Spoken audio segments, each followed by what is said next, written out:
Hello and welcome to this lecture series of Artificial Intelligence. Today we'll see the subfields of AI. In other words, we are going to see what are the different trending topics in AI. So let's begin. Basically, there are 6 branches of AI. There can be more, but those are most probably the side branches of these 6 branches.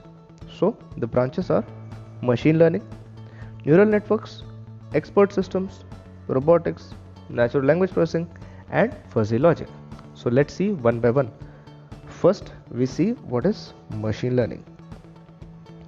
Machine learning is a science that enables machine to translate, execute, and investigate data for real-world problems. Machine learning algorithms are created by complex mathematical skills that are coded into a machine language in order to make a complete machine learning system out of it. Machine learning enables individuals to execute tasks for categorizing, deciphering, and estimate data from a given data set.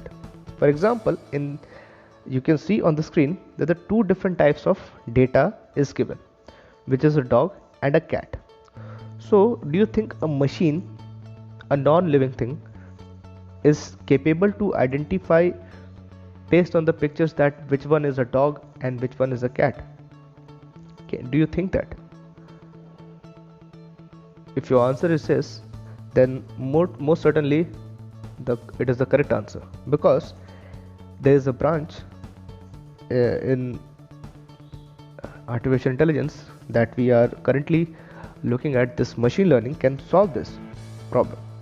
Now, how does the machine learning solve all these problems? Now, basically, these types of inputs or these types of data are taken as input by the programs that basically implements this machine learning algorithms. Okay, and according to the information given by the user and the data, the machine learning algorithms finds out the conclusion, or let's say find traits or the attributes or the characteristics out of the information, and based on the given findings, it basically reaches to a conclusion that this is the particular solution to that particular problem. Now let's say I'm giving a picture of a dog. Now I'm wondering that the machine in front of me, can it identify that this is the picture of a dog or a cat? Okay, now you can see we are giving the input as a dog, picture of a dog, and based on the hidden layer is where the basically all the computations are done, all the implementation of the algorithms is done over there. So based on that, we are getting an output. Okay, so here we are giving picture of a dog as input, and we are getting picture of a dog as an output. Okay, now next we move towards the neural networks, or it can also be termed as artificial neural networks. It is basically a part of machine learning only. Okay, it incorporates cognitive science, which is basically the study of mind and its processes, and that makes use of the neurology. Okay, neurology is a part of a biology that concerns the nerve and the nervous system, okay, of the human brain.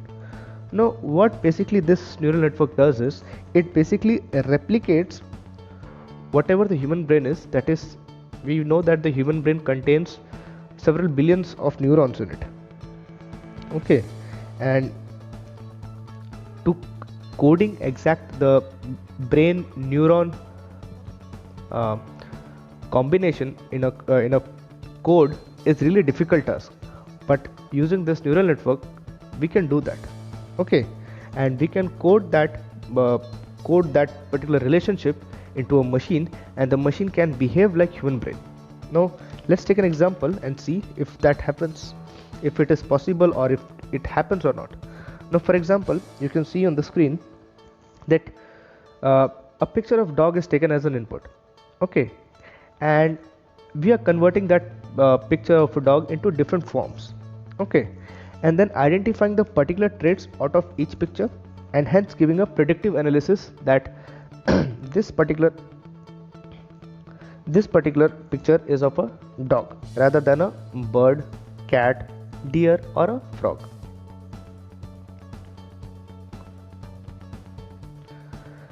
Next we move towards the robotics.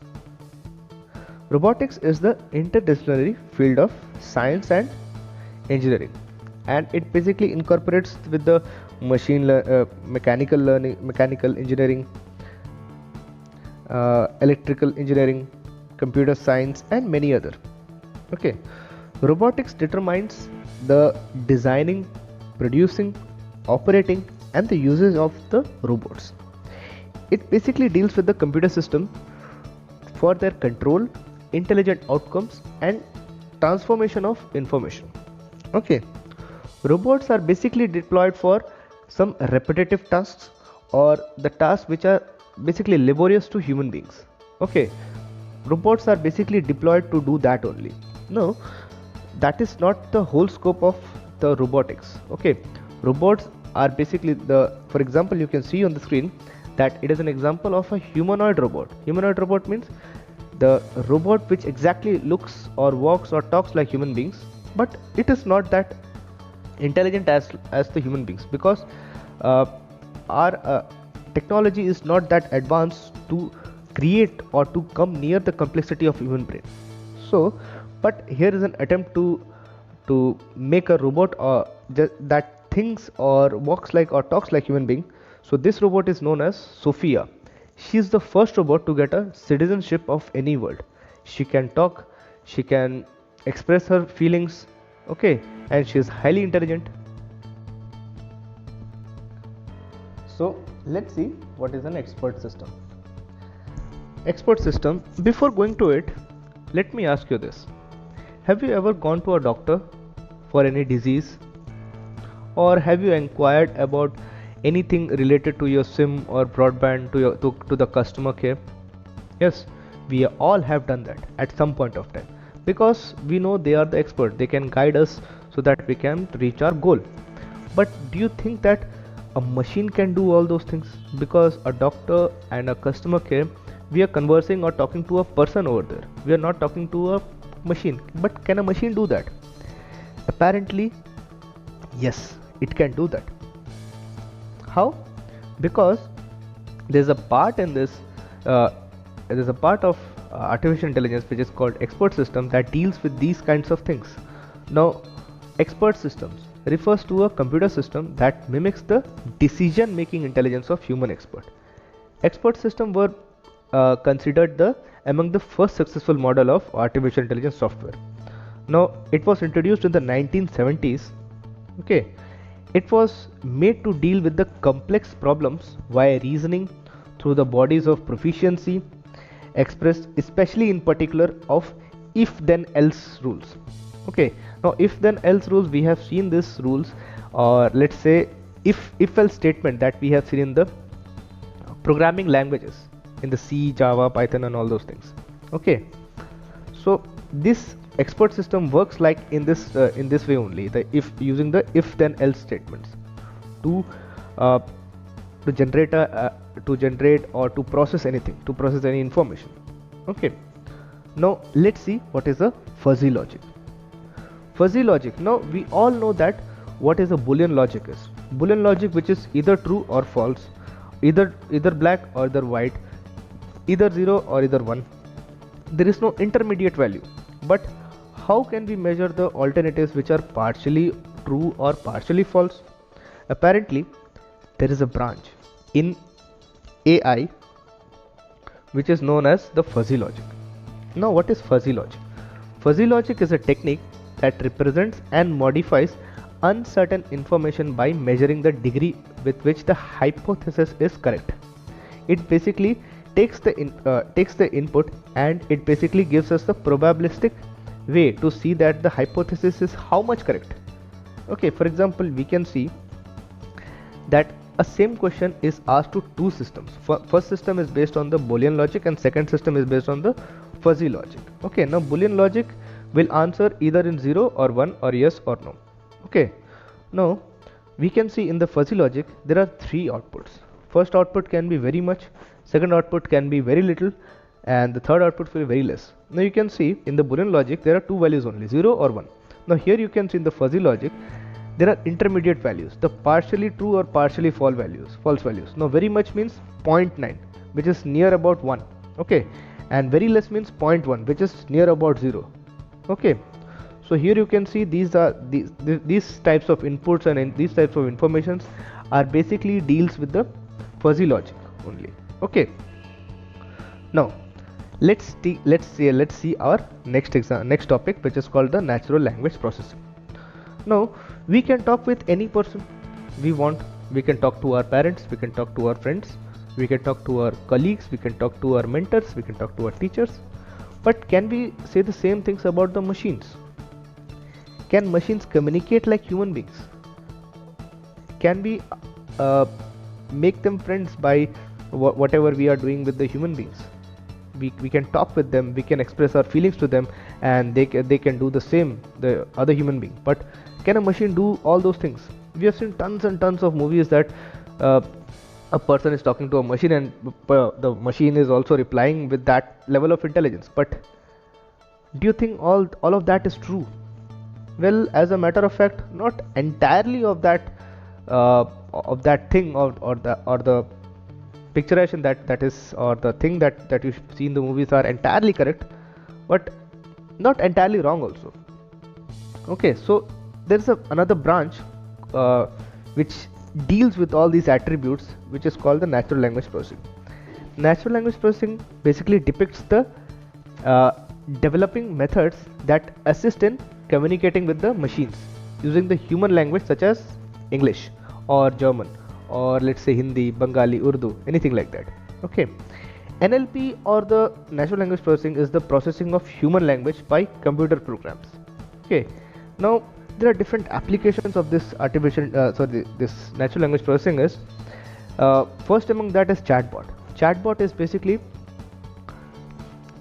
the chat box that you have seen in the Facebook or the WhatsApp, that you are chatting with a person. But how about you are chatting with a machine? Machine is replying to whatever query do you have.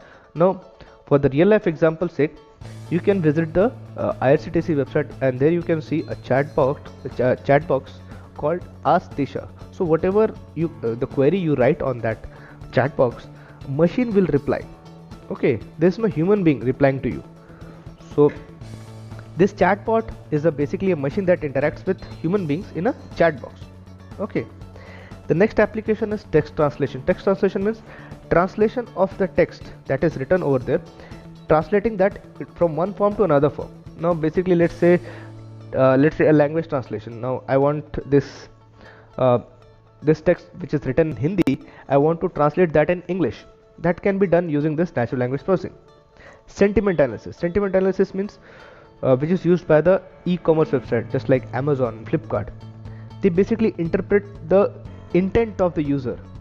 Okay, whenever the user comment about the product, the machine basically wants to know the intent of that particular comment. Intent means whether the comment is positive or negative or neutral. Okay, and it is used for user experience only. Okay, now NLP is also used in Twitter to identify and locate terroristic language from the tweets. Now, from the tweets, there are some words which the machine identifies and classifies them as a terroristic language. Okay, and whenever such tweets are found by the machine, those tweets are automatically deleted. Okay, so that it cannot reach to the public. Okay, so there are many more examples of this NLP, and there are many more examples and application of this artificial intelligence, and many more are coming, and many more are still developing. And in the next 10 to 20 years, there will be a whole lot of different sets of attributes that we will see in this artificial intelligence, which will astonish us, and at the same time will basically will bring the more comfort in our lives. Okay, thank you for watching, and stay tuned for upcoming videos.